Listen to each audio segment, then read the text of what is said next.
여러분 반갑습니다. 오늘도 하우스 리더십 학교 리더십이라는 책을 통하여서 리더십의 모습과 어떤 요소들을 살펴보도록 하겠습니다. 오늘 책은 리더십이라는 하버드 비즈니스 리뷰에 있는 책에 나오는 그러한 글 중에 리더의 딜레마라는 제4장의 그러한 내용들이 되겠습니다. 오늘 글을 쓰신 교수님은 조셉 바다리코 교수님이 되시겠습니다. 첫 번째 주제는 옳은 것과 옳은 것 사이에서 선택해야 될 때라는 그러한 소주제의 내용입니다. 사람들은 예기치 못한 상황에서 직업적인 책임감과 마음속에 내재된 가치들 사이에서 갈등해 본 경험이 있을 것인데, 회사가 재정적으로 위기에 몰리면 충성스럽고 열심히 일하는 구성원들을 해고해야 하는 경우가 있다는 것이죠. 이것이 바로 리더의 결정해야 되는 그러한 순간이라는 것입니다. 중요한 고객이 사무실을 방문하기로 한 날 오후에 딸이 피아노 연주회를 열기도 하는 그러한 경우도 발생하게 되는데, 이런 경우에 우리는 꼭 해야만 하는 옳은 일들 사이에서 갈등을 겪게 되는 것이죠. 그래서 어떤 선택을 하더라도 만족스럽지 못하고 미진함을 느끼게 된다는 것입니다.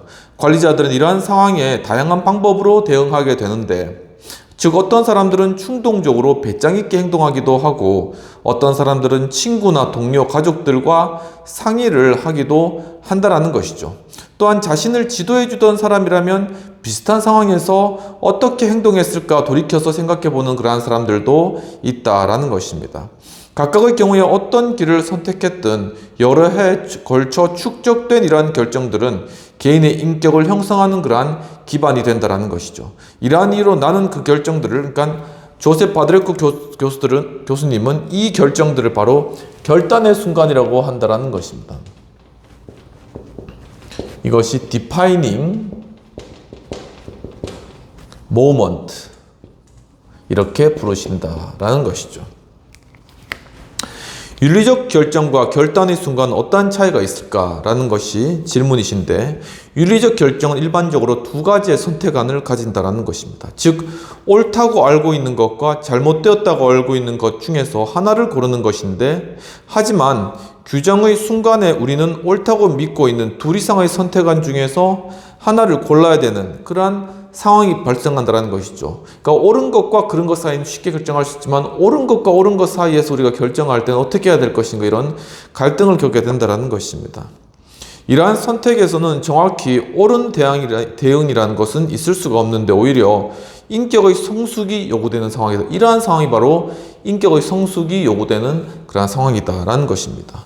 미국의 철학자 존 듀이의 말대로 자신을 형성하고 또한 드러내며 테스트해보는 그러한 상황이다.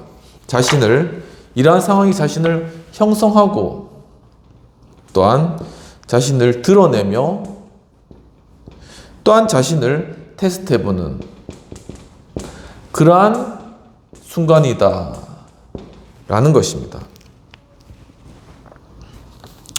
왜냐하면 우리는 개인적 이상을 실현하기 위해서 살아갈 것인지, 아니면 단지 입으로만 이상을 떠들며 살아갈 것인지를 이 순간의 행동 양태를 통해서 발견할 수 있기 때문이다 라고 설명하고 계신 것입니다. 그러니까 어떻게 행동하는지를 보면 그 사람이 인생관과 그 사람이 정말 삶을 실천적으로 살아가고 있는지, 아니면 입만으로 떠드는 그런 사람인지를 알 수 있다는 것이죠.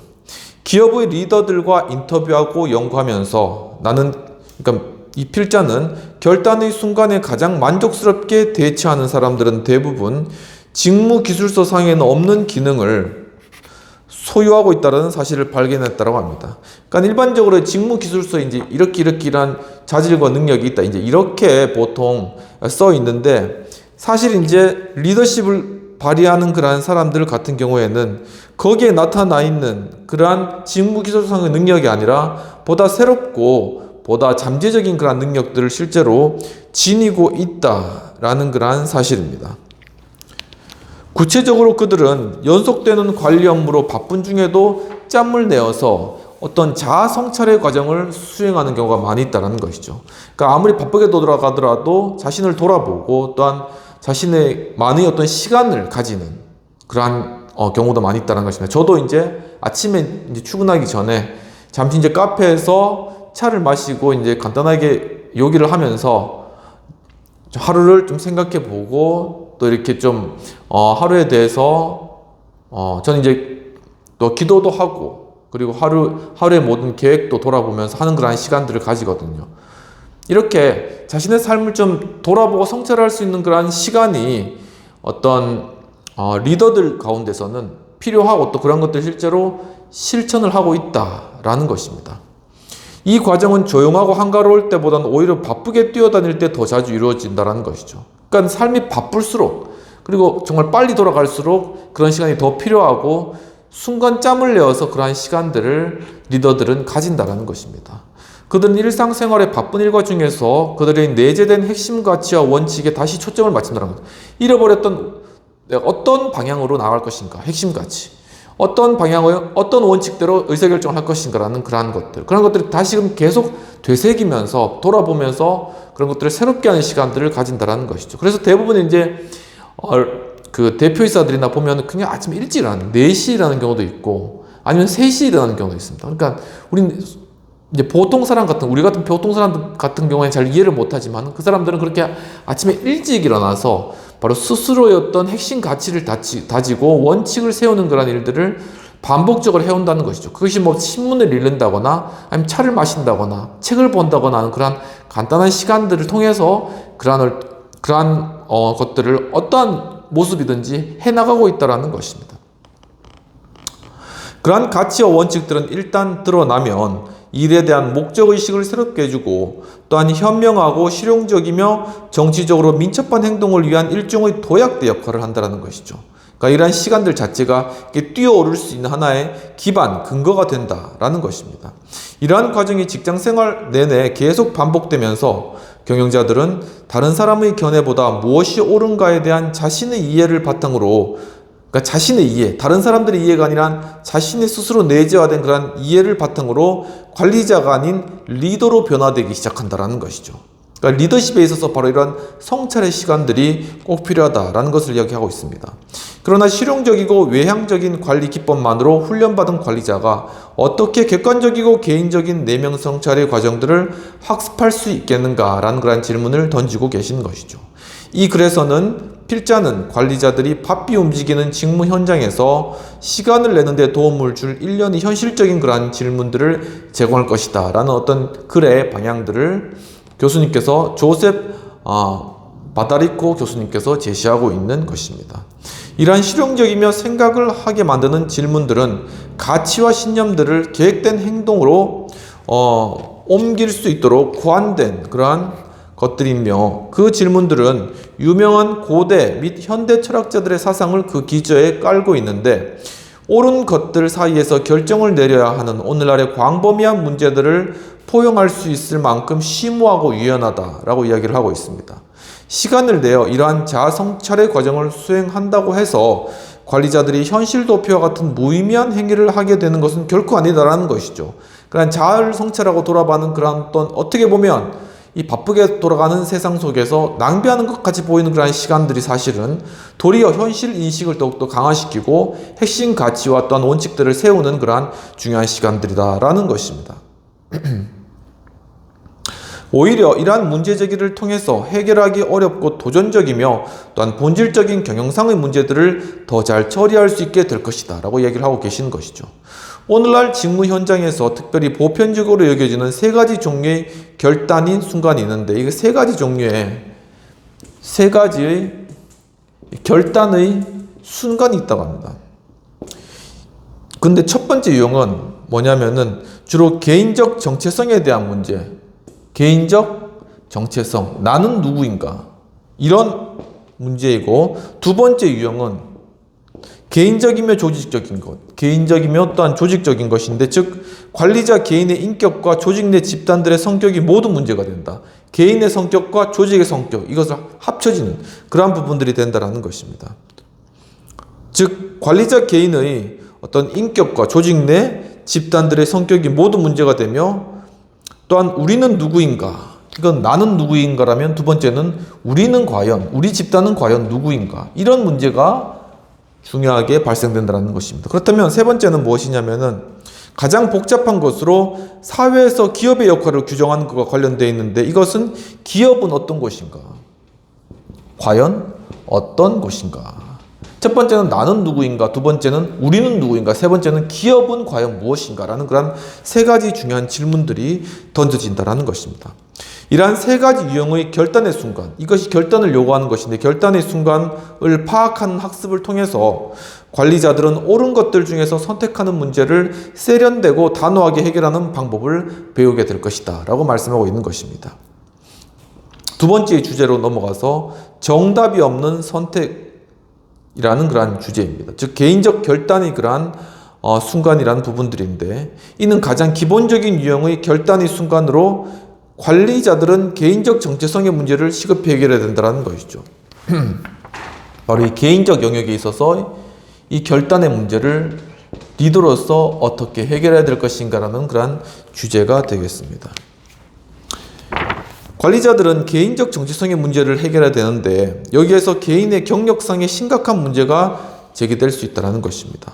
각각 모두 그럴듯하고 매력적인 생활의 선택이 될 수 있는 두 가지의 옳은 일이 제시되는데 거기서 유일한 정답은 없으며 하나를 선택하면 하나를 포기해야 하는 바로 그러한 순간이라는 거죠. 즉 인간적 갈등의 순간이 발생한다라는 것입니다.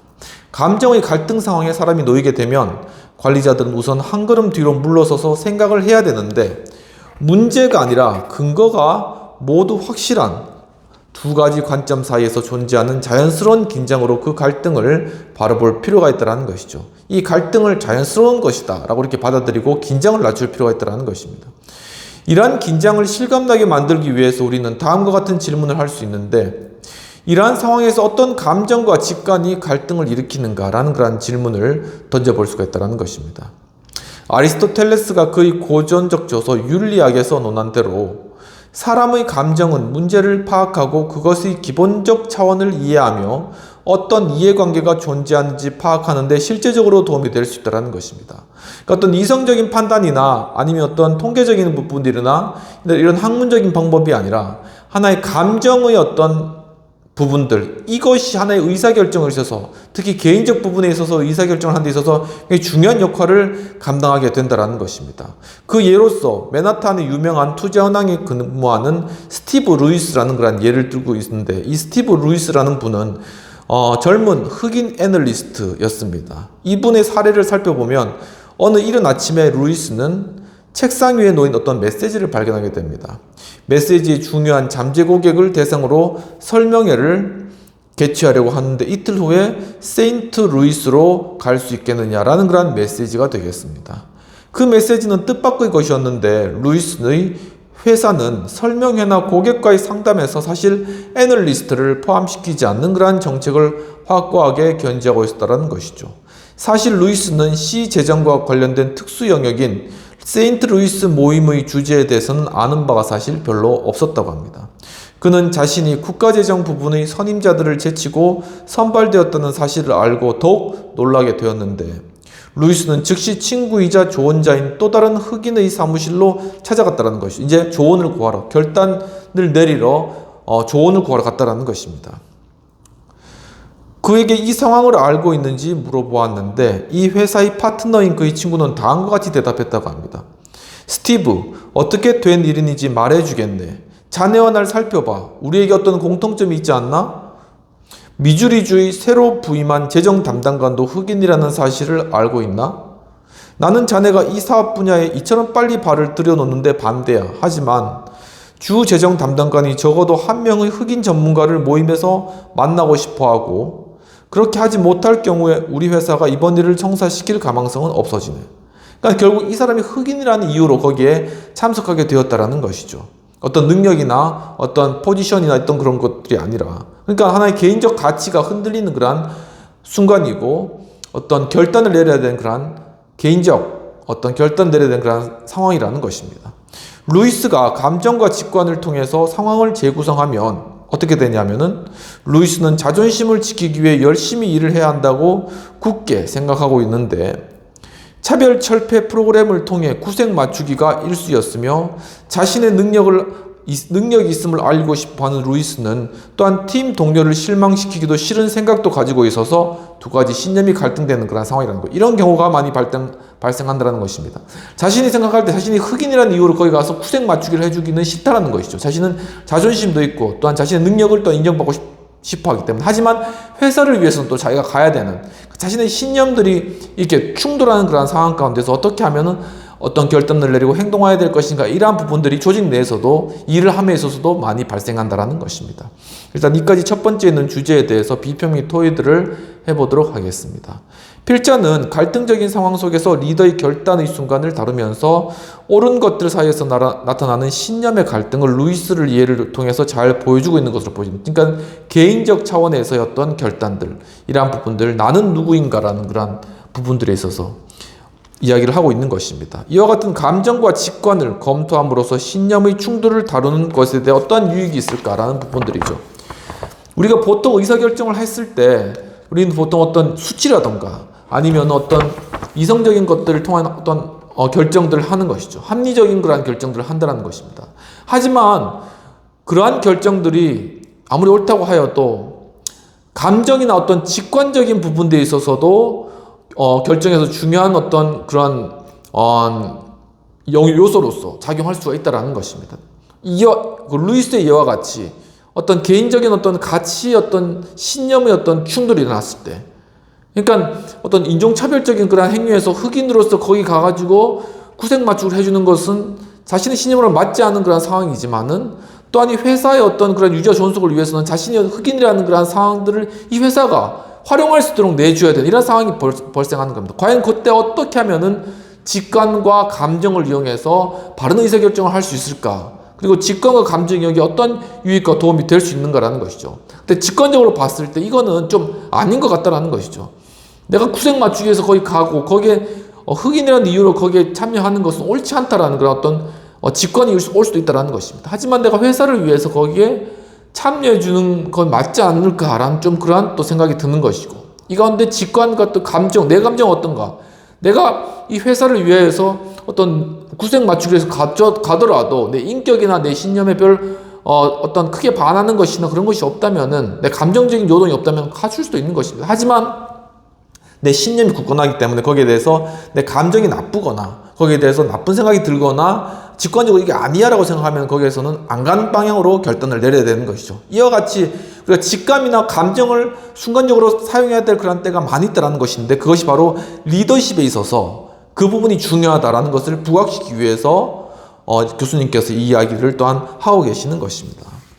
그러니까 이러한 부분들이 상당히 직관과 아니면 어떤 감정이 리더십에서 중요한 결정을 함에 있어서 특히는 개인적인 신념의 어떤 충돌 가운데 그것을 해결하는 문제에 있어서 중요하다라는 그런 부분들을 이야기하고 있는 것입니다. 첫 번째 부분들은 이렇게 좀 정리하도록 하겠습니다.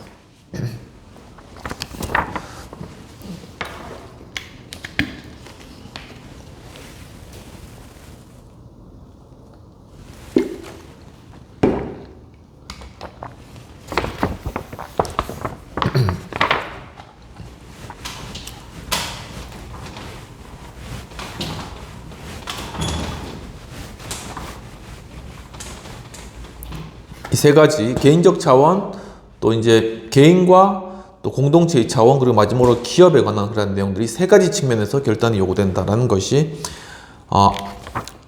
챕터에서 중요한 내용이 되겠습니다. 두 번째는 리더의 딜레마, 결단의 순간에서의 결단의 기준은 가치관이다라는 그런 제목으로 다뤄보도록 하겠습니다. 결단의 순간을 감정과 직관을 통해 정리함으로써 우리는 직업적 차원에서 갈등을 다루는 것이 아니라 좀 더 개인적이고 다루기 쉬운 수준에서 갈등을 처리할 수가 있다는 것이죠. 그런 갈등을 해결하는 데 도움이 되는 다음과 같은 두 번째 질문을 또한 생각해 볼 수가 있다는 것입니다. 그 질문은 갈등 상황에 놓인 책임과 가치들 중 내 삶과 내가 관심을 갖는 공동체에 가장 깊이 뿌려져 내려져 있는 것은 과연 어느 것인가? 라는 근본 가치를 따져보는 것이죠. 가치의 근원을 찾아가다 보면 그 기원과 그동안의 전개 과정을 이해하게 된다는 것입니다. 그것은 어떤 가치와 몰입이 진정으로 우리에게 가장 소중한가를 이해하는 노력이라는 것입니다. 이러한 접근법을 스티브 루이스의 사례에 한번 적용을 해보자라는 것이죠. 그는 마음 한구석에 능력을 확실히 인정받아 대규모 투자은행의 파트너 지위에 오르고 싶은 그러한 희망이 이 내면에 깔려있다는 것이죠. 루이스는 대학 2학년 이래로 월스트리트에서 경력을 쌓는 꿈을 또한 꾸어왔고, 그리고 그 꿈을 실현시키기 위해서 열심히 또 일했다는 것입니다. 그가 지금 하고 있는 일을 맡았을 때 마침내 자신이 꿈꾸던 길에 그는 들어선 것이죠. 근무 시간이 길고 또한 애널리스트로서 처음에 온갖 꾸준 일을 담당했어도 그는 자신의 선택을 후회하지 않았는데, 그는 월스트리트의 투자은행에서 성공적으로 경력을 쌓으면서 자신의 가치를 추구하고 있다고 믿었다는 거죠. 자신의 신념과 가치에 맞게 자신이 일을 해나가고 그 꿈을 향하여 나갔기 때문에 온갖 굳은 일이 있더라도 그것을 묵묵히 그리고 잘 소화해내며 갈 수 있다는 것입니다. 그럼 되는 것이죠. 그것이 그가 원하는 삶이었고 즐겁게 할 수 있는 그러한 일이었다는 것입니다. 다른 한편으로는 루이스는 흑인이라는 자신의 배경을 생각해 보았는데, 부모님이 자신에게 가르쳤던 것이 떠올랐으며 한 번은 그의 부모가 흑인 손님은 받지 않는 그러한 식당 예약을 하게 되었던 일이 있었다고 합니다. 그들이 도착했을 때 식당 여주인은 착오가 있었다고 그들에게 이야기를 하며 들어올 수 없다 이렇게 이제 디펜스를 한 것이죠. 예약은 취소되었고 식당의 절반이 비어 있음에도 불구하고 그들은 자리를 잡을 수 없었다는 것이죠. 이런 것 보면 굉장히 미국 내 아직 어떤 어떤 그 흑백의 어떤 그 인종적인 갈등이 굉장히 크다라는 것을 알 수 있겠습니다. 루이스의 부모는 발길을 돌려야 했는데 그의 아버지는 그 고장에서 이름이 널리 알려진 인기 있는 운동선수였기 때문에 집에 도착하자 그의 어머니는 처녀 시절 이름으로 새로 예약을 하였다는 것이죠. 처녀 시절. 그러니까는 이게 미국 상황을 이해해야 되는데, 미국에서는 이 결혼하면은 그 남편 성을 따라가잖아요. 그러니까는 그 남편이 굉장히 유명 운동선수 흑인이었으니까 그걸 알고 이 레스토랑에서 취소를 해버렸다는 것입니다. 그러니까는 어머니가 처녀 시절의 이름, 그러니까 남편 성을 따오기 전에 이름으로 하면은 그 사람이 흑인인지 백인지 알 수 없잖아요. 그러니까는 그렇게 하고 새로 예약을 했는데 식당에서는 전혀 알아차리지 못하였고, 그들이 1시간 후에 다시 찾아갔을 때 그 여주인은 마지못해서 자기 자리를 내주는 이러한 일들이 벌어졌다는 것입니다. 이러한 것이 루이스의 어떤 감정에, 배경에, 그 삶에 깔려 있었다는 것이죠. 루이스는 몇 년이 흐른 뒤에도 월스트리트 사무실에 앉아서 부모님이 그 당시 했던 일을 생각하곤 하였다는 것이죠. 그럴 때마다 여전히 감동스러웠다. 이 부모님이 우리가 흑인이지만 백인 식당에 가서 밥 먹을 때 우리 동등한 평등한 가치가 있다는 것을 아이에게 심어준다는 것이죠. 그렇게 자랑스럽게 그 신념으로 그 안에 존재한다라는, 굉장히 자랑스럽게 그것을 여겼다라는 것이죠. 굉장히 좋은 부모인 것이죠. 그래서 이것을 감동스러워했으며 루이스는 그때를 마음속에 새기며 현재의 딜레마를 그럼 과연 어떻게 해결할 것인가를 감을 잡기 시작했다는 것이죠. 내가 그럼 여기서 어떻게 행동해야 될 것인가? 내가 회사에 구색 맞추기를 위해서 거기 그 자리에 가야 될 것인가? 아니면 내가 그 자리를 캔슬하고 열심히 일을 해서 내 능력을 이 회사 내에서 그냥 보여주는 쪽으로 해야 될 것인가? 라는 것에 대해서 이제 감정과 직관을 통해서, 그리고 또한 그 삶의 그런 중요한 가치들을 자신의 삶을 이렇게 되짚어가면서 무엇이 중요한가를 생각하면서 이제 이 문제를 그러면 어떻게 해결해야 될 것인가 라는 것을 이렇게 짚어온다는 거죠. 이와 같이 이게 리더십이 어떤 주변의 환경이나 아니면 여러 여건들을 잘 조합하고 그것을 처리해 나가는 그러한 것이 물론 리더십의 관리자가 해야 될 일이겠지만, 그에 앞서서 먼저 그 자신이 충돌하는 가치 가운데서, 내면의 신념 가운데서 그것을 어떻게 조화시켜 나갈 것인가 하는 것을 스스로의 내면적인 성체를 통해서 그것을 이제 돌아보고 그것에서 이제 감을 잡아오는, 문제 해결에 대한 감을 잡아오는 이러한 능력이 바로 그 리더십에 있어야 된다는 데, 그 말은 무슨 말이냐면 이 리더십이 개인적 성찰을 해야 된다. 자신의 내면을 돌아보고 그것을 통하여서 현실에 자신이 처한 문제 해결들을 이루어가야 된다라는 그러한 것을 말하고 있는 것이죠. 그래서 그는 그런 행동을 보인 부모님의 아들로서 이 상황을 바라보았으며, 그는 단지 한 명의 젊은 투자은행가로서가 아니라 한 명의 흑인으로서 이 상황을 또한 조망하였다는 것입니다. 루이스는 구색을 맞추기 위한 흑인으로서의 그 모임에 갈 수 없게 되었다. 이런 결단, 바로 이런 어떤 결단의 순간에 결정을 내리게 되었다는 것이죠. 그는 사실상 자신의 인종이 자신의 도덕적 정체성의 극히 중요한 부분이다.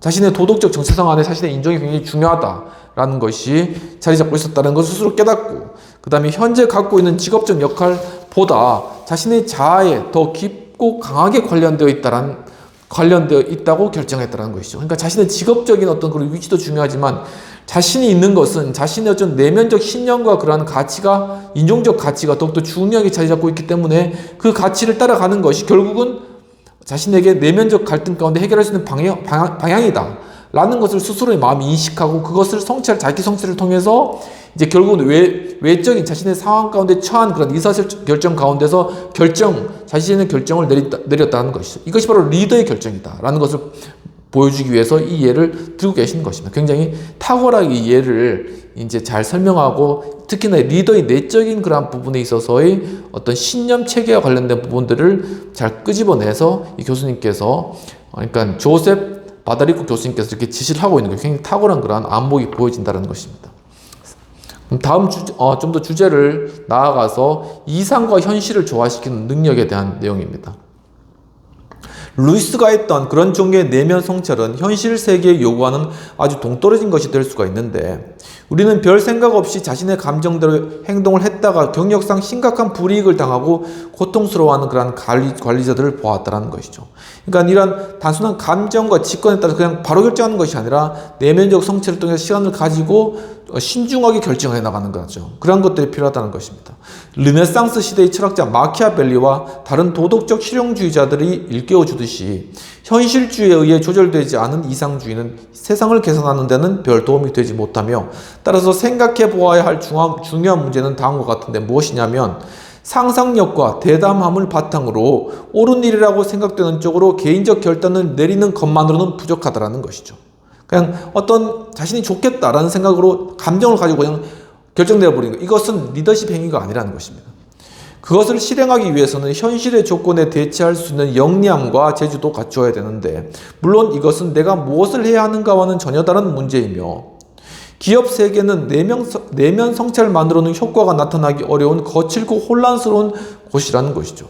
내면을 들여다보는 과정에는 끈기와 설득력, 그리고 재치와 자신감이 드러나는 구체적인 행동이 최대한 나타나야만 한다는 것이죠.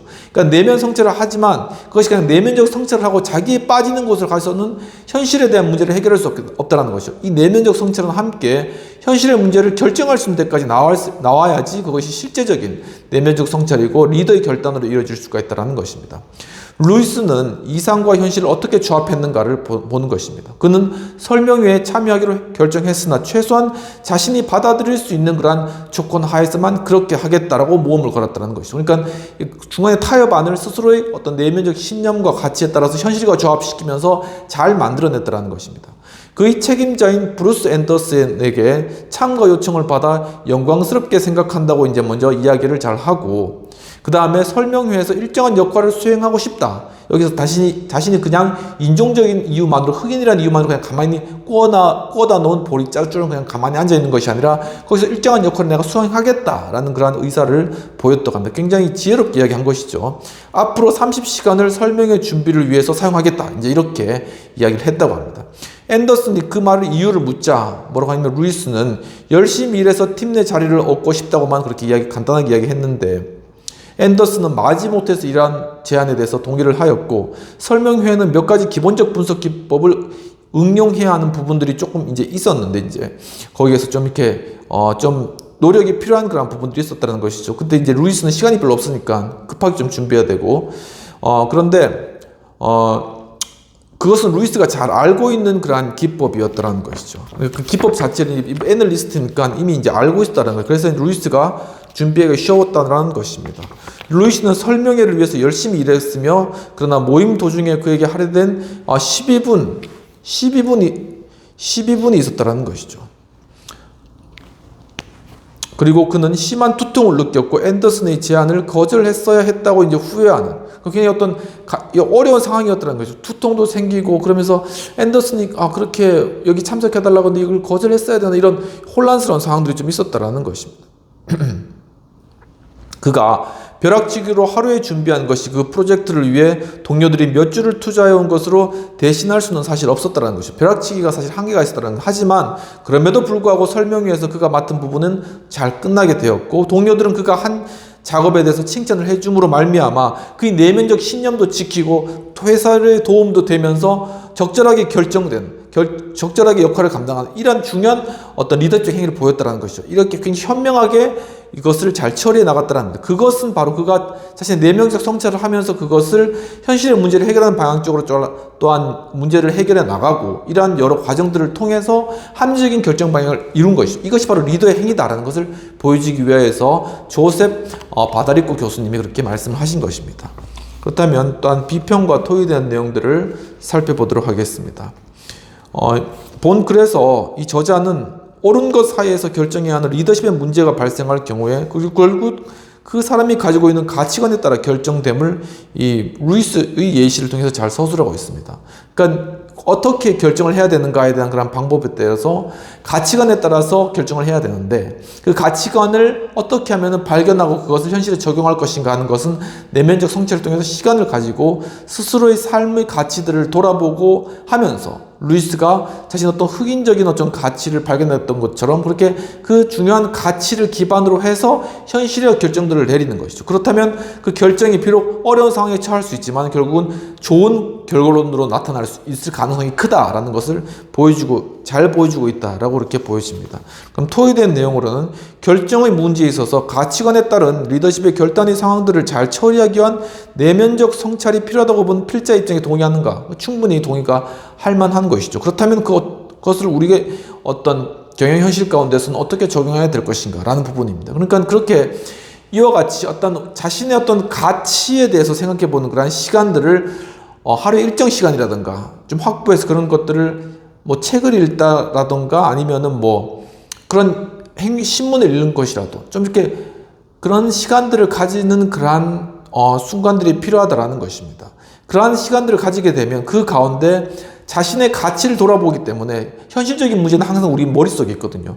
근데 자신의 가치와 현실적인 문제를 서로 상호 보완하고 서로 종합하는 그런 시간이 바로 그 시간에 이루어지는 것이 우리가 그걸 인식하든 하지 못하든 우리 의식 속이든 아니면 잠재식 속이든 그게 이루어지고 나면은 그것이 현실에 있는 문제가 내 내면적인 가치와 합쳐지면서 이 가치관에 따라서 이 문제를 순서 있게 해결해 나가는 방향으로 된다는 것입니다. 그렇게 되면은 모든 문제가 그 순서에 따라서 잘 이루어지기 때문에 그 신념 체계의 갈등을 이제 줄이면서 문제를 해결해 나갈 수 있는 그러한 길을 갈 수 있기 때문에 이러한 시간을 짬을 내서라도 그러한 시간을 확보하는 것, 특히나 리더십에 있어서 그러한 시간을 가지는 것이 중요하다. 제 어떤 삶의 경험을 통해서라도 아침에 잠깐의 어떤 티타임이라든가 이런 것들을 가지면서라도 그러한 시간을 확보하는 것이 중요하다라는 것을 조셉 바다리코 교수님께서 말씀하셨고 저도 좀 그러한 어떤 라이프 스타일을 가지면서 굉장히 중요하다 이 부분이 그런 것들을 좀 많이 느끼는 동감이 되는 그러한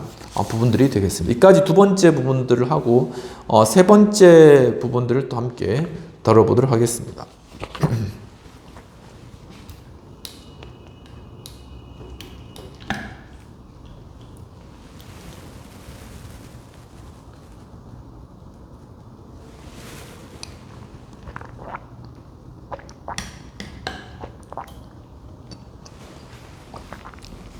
세 번째 부분을 다뤄보도록 하겠습니다. 세 번째 부분은 조직적 결단의 수단입니다.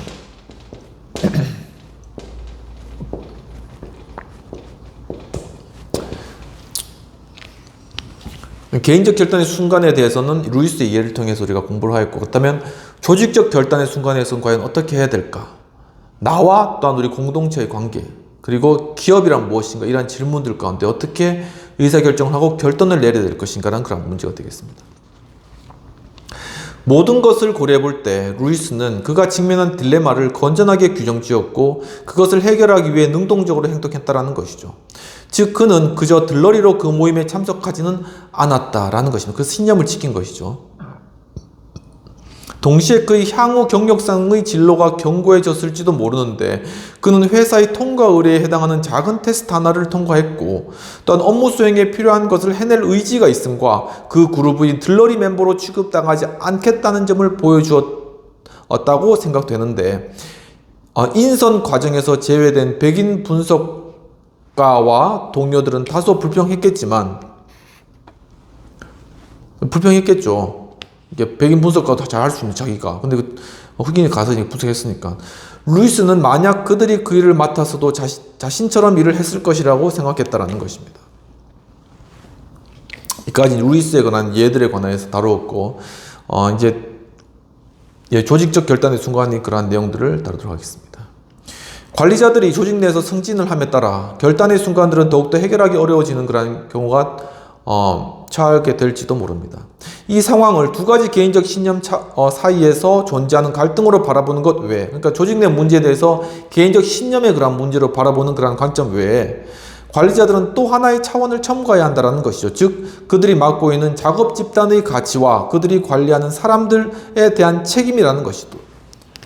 그러니까 작업 집단의 하나의 어떤 가치가 있을 것이고, 개인적 가치, 뭐 작업 집단의 그 가치, 그리고 하나의 어떤 책임, 자신이 맡고 있는 관리하는 사람들에 대한 책임, 이 두 가지 부분이 필요하다라는 것입니다. 이게 조직적 차원에서의 하나의 접근 방법인 것이죠. 예컨대 관리자는 계속 술 냄새를 풍기며 출근하는 종업원들을 과연 어떻게 대할 것인가, 이런 부분들이죠. 그러니까 조직의 어떤 가치라는 것, 그리고 또한 관리자 자신을 관리하는 사람들에 대한 책임, 이러한 과정들 가운데 처하게 된다는 것입니다. 동료들에게 외설스러운 말을 하고 다니는 종업원들에게는 또 어떻게 대응해야 되는가? 조직의 가치의 문제인 것이죠. 이런 유형의 결단의 순간에는 개인적 관점뿐만 아니라 함께 일하는 사람들의 집단적 관점에서도 문제가 제기되고 해결책이 모색되어야 된다는 것이죠. 이건 집단, 한 개인뿐만 아니라 집단의 문제에 속한다는 것입니다.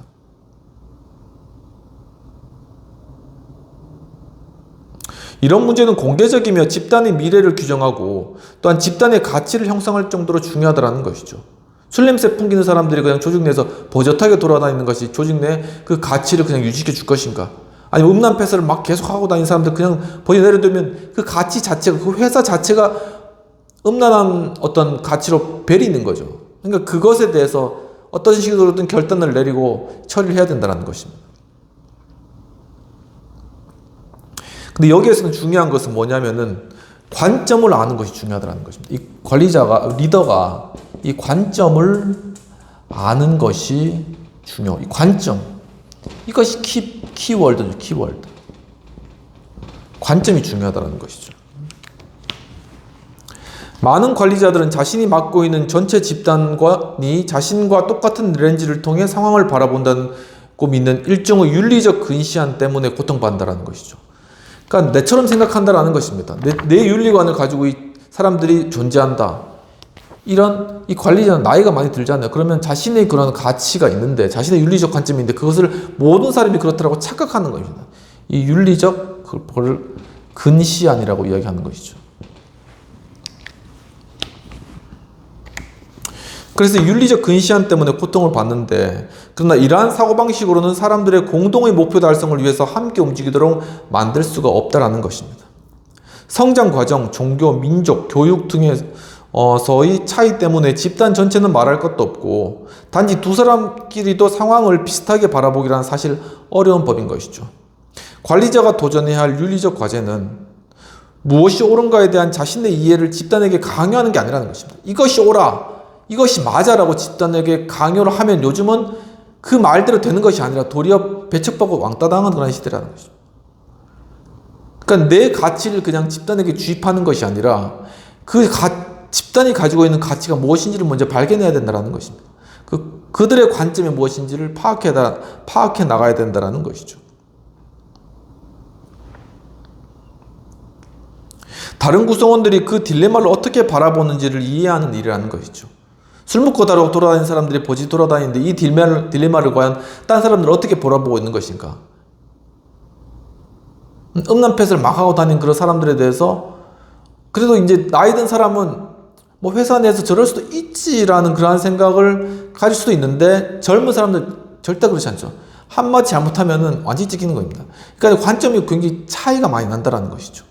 이 관점 차이를 잘 이해해야 된다. 리더는 그 부분을 이야기하는 것입니다. 그래서 관리자는 다음과 같은 질문을 해야 한다고 합니다. 이러한 상황에서 윤리 문제에 대해서 강하게 설득력 있는 또 다른 해석이 있다면 그것은 어떤 것인가?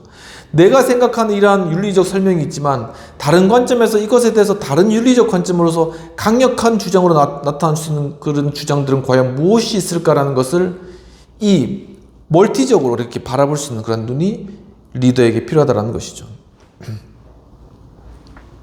이런 종류의 문제에 대한 고전적인 사례에 해당하는 이가 35세의 관리자인 피터 아다리오라는 것입니다. 35세인 관리자 피터 아다리오라는 인물이 있었다는 것이죠. 이 아다리오는 컴퓨터 유통업체인 세이어 마이크로월드의 마케팅 부서를 책임지고 있었습니다.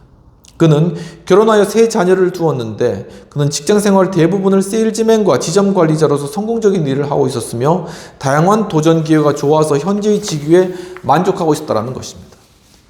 아다리오 휘하에는 마케팅 부서의 50명을 감독하는 3명의 관리자가 또한 존재했다고 하는 거죠.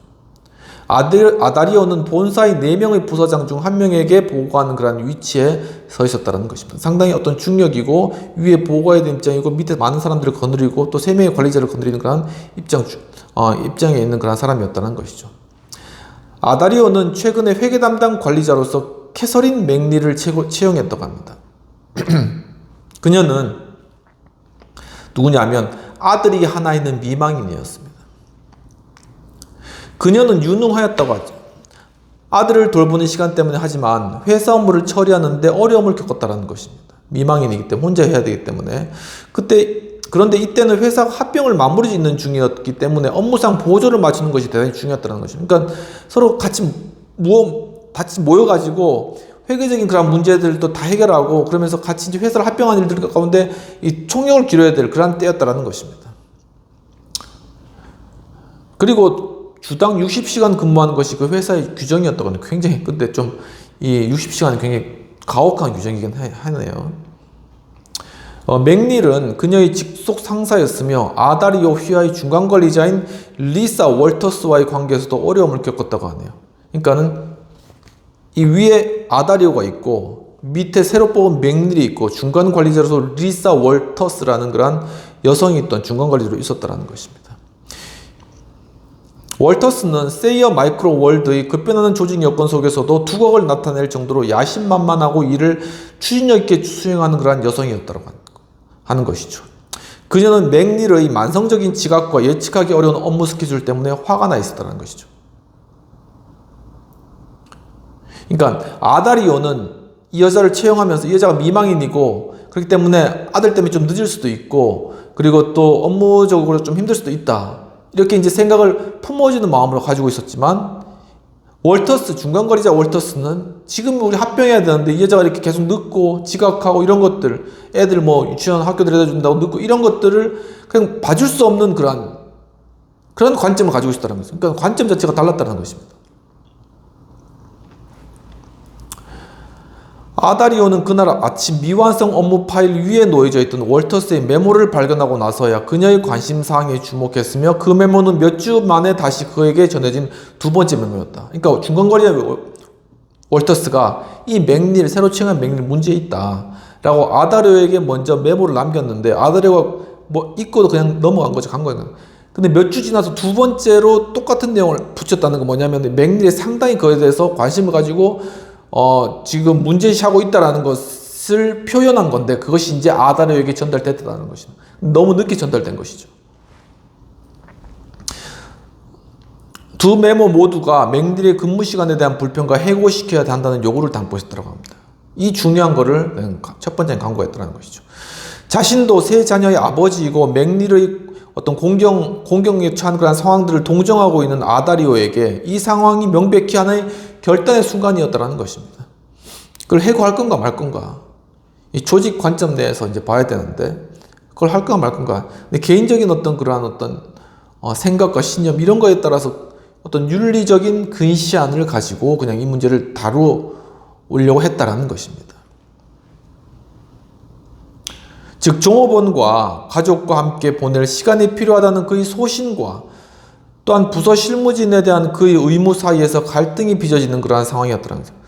그러니까 이 사람을 관리하는 관리자 입장에서는 이 사람이 제대로 시간을 바로 맞춰서 나오게 하던가 아니면은 해고시키건가 이런 책임을 가진 그러한 입장이 있었다는 것입니다. 하지만 또한 가장으로서 그 사람에 대해서 좀 처우를 좀 이렇게 봐주고 또 자식을 뭐 학교 데려다주거나 시간 관리에 대해서 좀 유연하게 해줘야 되는 것이 맞는 게 아닌가라는 개인적 신념도 있었다는 것이죠. 그러니까 윤리적인 그런 자신의 관점인 것이죠.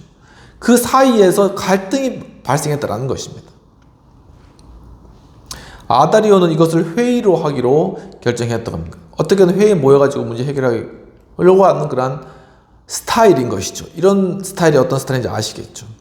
저도 뭐 비슷한 그런 스타일이라고 볼 수가 있는 것이죠. 약간 우유부단하고 결정 못 내리고 그냥 알아서 처리하는 이런 어떤 리더십적인 어떤 조직적인 그런 관점에서 일을 바라보고 문제를 객관적으로 해결할 수 있는 그런 모습을 보여야 되는데 좀 그런 부분에서 리더십이 부족했다는 것입니다. 그는 두 여성을 한 자리에 앉혀 놓으면 어쨌든 문제가 풀릴 것이라고 자신했지만 회의가 시작되기 바로 직전에 이 윌터스가 자신을 무시하고 회사의 중역 중 한 사람과 그 문제에 대해 직접 논의했다는 사실을 알고 당황했다는 것이죠. 그러니까 중앙관리자가 이 자신의 상사 못 믿으니까 바로 중역한테 가가지고 뭐 상무한테 가가지고 이 사람 해고시켜야 된다. 다이렉트 얘기했다는 것이죠. 속 터져서 못하겠다 그 말입니다. 한마디로. 그 중역과 월터스는 곧바로 맥닐의 사무실로 가서 그녀를 해고했는데 나중에 한 동료가 전해준 바로는 맥닐은 4시간 안에 짐을 꾸려서 자리를 떠나라는 통보를 받았다는 것입니다. 그러니까 이런 스타일의 일을 아다리오는 사실 그 개인적 신념으로는 받아들이기 힘든 그런 거였던 거. 하지만 그 조직의 분위기는 바로 이러한 사항들도 받아들일 수 있는 그런 분위기였다는 것이죠. 이 조직적 관점을 보지 못하였다는 측면이라는 것입니다. 아다리오는 상황이 옳은 것과 옳은 것의 갈등으로 본 것에 반하여서 윌터스는 옳은 것과 그런 것의 갈등으로 보았다는 것이죠. 관점 자체가 달랐다는 것입니다. 그녀는 기본적으로 제 몫을 다하지 않은 맥닐의 무책임성과 이 문제에 대해 행동을 취하지 않는 아다리오의 태도가 윤리적 문제를 야기하고 있다고 믿었다는 것이죠. 맥닐의 고객 계정 회계는 대단히 중요했으며 회사가 거의 위기 상황에 처해지는 동안에서도 계획된 일정에 뒤처져 있었다는 것입니다. 객관적으로 본 것이죠. 근데 맥닐이. 또한 월터스는 업무 부담이 이 맥닐에 대해서 월터스가 객관적으로 본 것이죠. 또한 월터스는 업무 부담이 아주 많은 팀의 한 구성원이 특별 대우를 받는 것은 부당하다고 또한 생각했다. 관점이 완전히 다르다는 것입니다.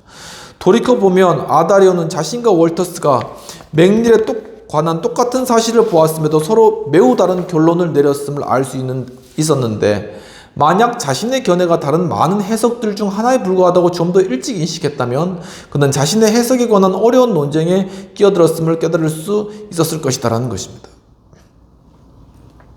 이 사람에 대해서 미망에 대해서 잘 배려해 줘야 된다는 것은 이 아다리오 개인의 관점이었다는 것입니다. 하지만 그거에 대해서 이 사람이 지금 굉장히 회사 합병된 중요한 순간에 들어와서 계속 지각하고 이것은 옳지 않다라고 보는 그런 다른 관점도 존재한다라는 것을 아다리오는 리더로서 인식하고 있었어야 된다라는 것입니다.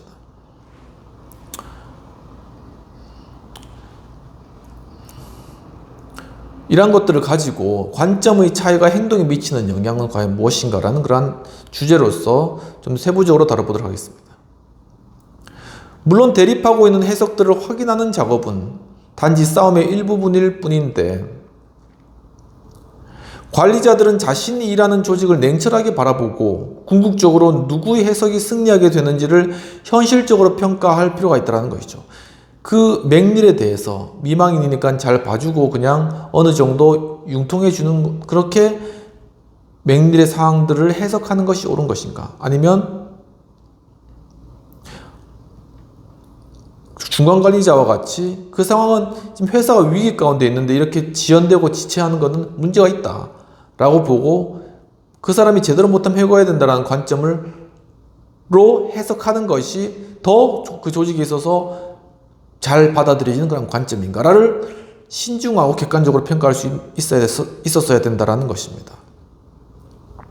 어느 해석이 우세할지 결정하는 데는 수많은 요인이 작용하는데 즉 기업 문화, 여기에는 하나의 어떤 기업 문화가 이런 관점의 해석의 어느 해석이 우세한가에 대해서 요인을 주는 것이 기업 문화라는 것이죠. 그리고 그 집단의 목표는 무엇인가? 집단 목표는 과연 무엇인가? 그리고 이 기업의 목표는 무엇인가? 그리고 회사의 정책은 무엇인가? 그리고 조직 내 불가피한 어떤 정치적 암투가 있다면 그것은 무엇인가? 이런 것들이 다 조직적으로 하나의 문제에 대한 해석에 대한 우위를 점하는 것에 영향을 미친다라는 것입니다. 미국의 철학자 윌리엄 제임스는 다음과 같이 말하게 되었는데, 최종적으로 이기는 방법은 사람들에게 가장 확실하게 감동을 주는 것이다. 이렇게 확실한 어떤 임프레시브한 그런 이미지를 제공해 줄 수 있는 바로 그러한 해석 방법, 그러한 관점이 가장 우위에 점한다라는 것입니다. 예를 들면 이런 것이죠.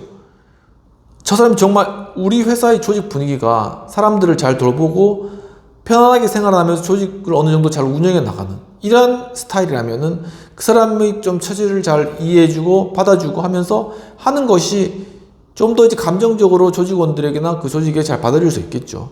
하지만 지금 합병하고 어렵고 지금 회사가 바뀌어야 되고 그런 상황 가운데서 빨리 나가야 되는 그런 상황 가운데서 이러한 것들을 봐주고 있으면은 조직이 더욱 위험에 처할 수 있다. 이러한 상황이라면은 바로 중앙관리자의 그런 입장이 더욱더 우위에 점한다는 것입니다. 그 해석이, 문제에 대한 해석이 더 우위에 점한다.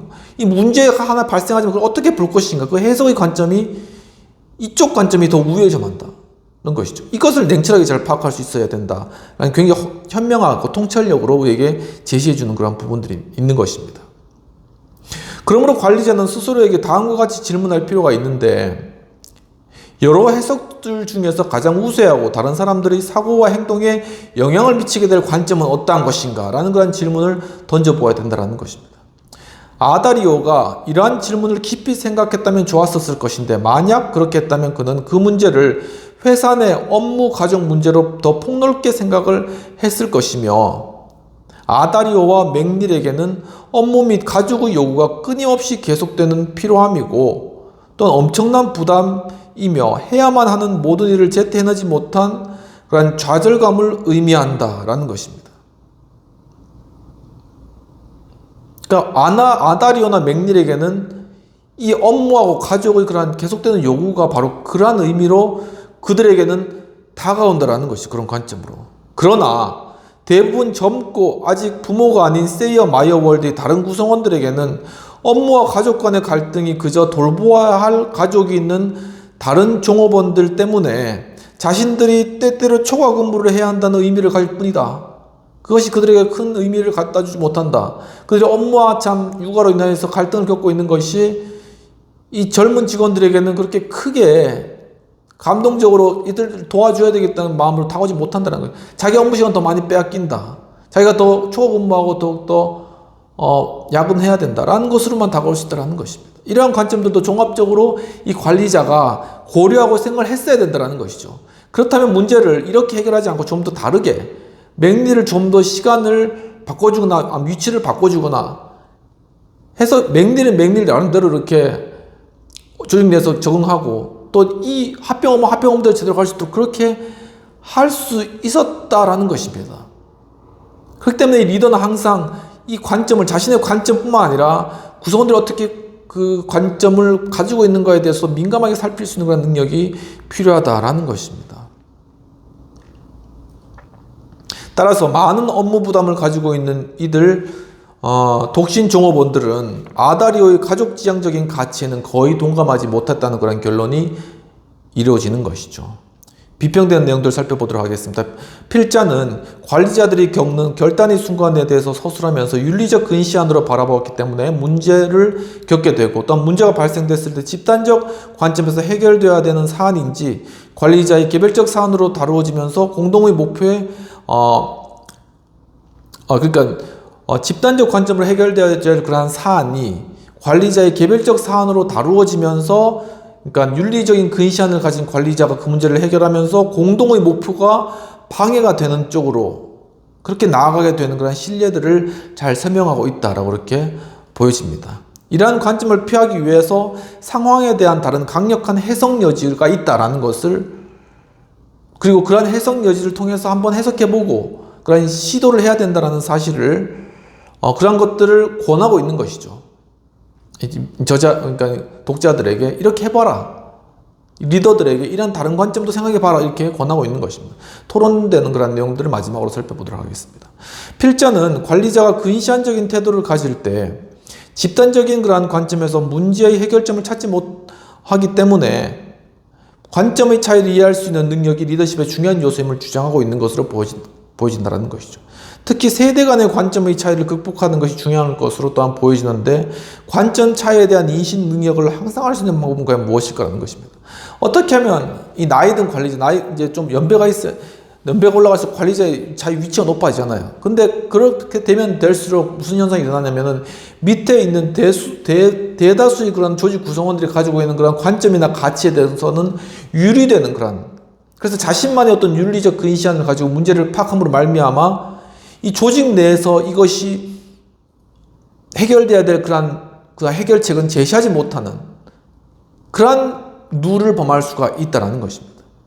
그렇기 때문에 이 조직 구성원들이 어떻게 그 관점을 바라보고 있는가, 이 문제에 대한 다른 해석이 여지는 없는가를 종합적으로 관찰할 수 있어야 된다는 것이죠. 근데 그러한 능력들을 계속 갖추기 위해서는 과연 관리자가 어떻게 해야 될 것인가라는 것입니다. 여러분들은 과연 어떻게 이렇게 관리자가 될 수 있을까요? 관리자가 고립되지 않고, 우리나라 정치도 마찬가지입니다. 정치에서 이 정치 리더들이 고립되지 않고 이 대부분의 어떤 국민들과의 어떤 그런 관점, 이 관점에 대해 이해를 하지 못하고 자신의 어떤 윤리적 근시안을 가지고 문제를 해결하려 나가는, 결국은 그렇게 유리되고 분리되는 것이죠. 과연 그러한 관점 가운데 어떻게 우리가 탈피하고 정말 이 대다수의 어떤 사람들이 가지고 있는 그런 관점들을, 아니면 대립되는 여러 다른 문제에 대한 해석의 관점들을 이해할 수 있는 것인가? 그것을 일단 이해를 해야지 그것을 해결할 수 있는 길이 열리잖아요. 그걸 이해하고 접촉할 수 있는 것인가? 결국 거기에는 하나의 소통밖에 없죠. 자주 만나고, 그 사람들 자주 이야기하고 그 이야기를 듣고, 그리고 또한 저 시간에 이야기했지만은 스스로 내면적으로 그것들을 성찰해보고 생각해보는 그런 과정들, 스스로의 내면적인 그런 문제들을 해결하고, 그 다음에 한 단계 더 나아가서 순서대로 우리 집단적인 관점과 개인적인 신념과의 어떤 그런 충돌이라던가 그런 갈등들도 한번 생각해보고, 또한 어떤 문제에 대해서 또한 다른 해결책이나 다른 해석 방법도 생각해보고, 그러면서 그 가운데 자신의 신념에서 또한 근거하지만 상황을 종합하면서 다른 관점을 이해하면서 문제를 접근해 나가는 것. 물론 그 가운데서 자신이 해결하고 싶은 방향이 있겠죠. 하지만 그러한 과정을 거쳤다면 그 해결에 대한 방법 자체가 달라진다는 것입니다.